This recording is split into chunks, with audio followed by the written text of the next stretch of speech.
Bonjour, 21e épisode des Tips de l'événementiel, une série de vidéos pour vous aider à être plus performant en appel d'offres. Alors, vous devez vous demander pourquoi un freelance vous propose de copier vos meilleurs freelances. Dans la dernière vidéo, on a parlé de comment diversifier ses sources d'inspiration pour finalement renouveler ses idées et proposer des idées différentes des agences concurrentes. Il y a une source que je n'ai pas citée et qui est une source quand même très importante, ce sont les freelances.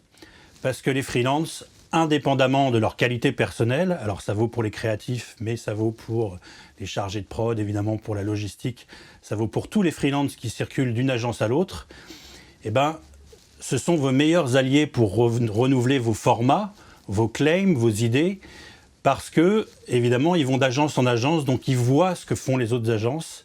Et évidemment que quand ils ont de nouveaux contacts, qu'ils découvrent de nouveaux formats qui sont intéressants, ils vont pouvoir vous les proposer.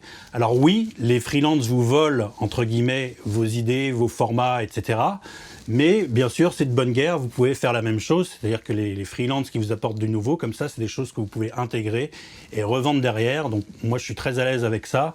C'est-à-dire que de toute façon, les idées circulent et en tout cas, ça permet à tout le monde de se renouveler. Juste un petit aparté sur le thème des freelances avant de finir sur ce sujet.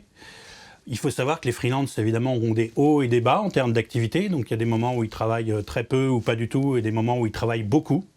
Et pour gérer ces hauts et ces bas, on a tendance à accepter quand ça vient beaucoup de dossiers en même temps. Donc à travailler sur pas mal de dossiers en même temps.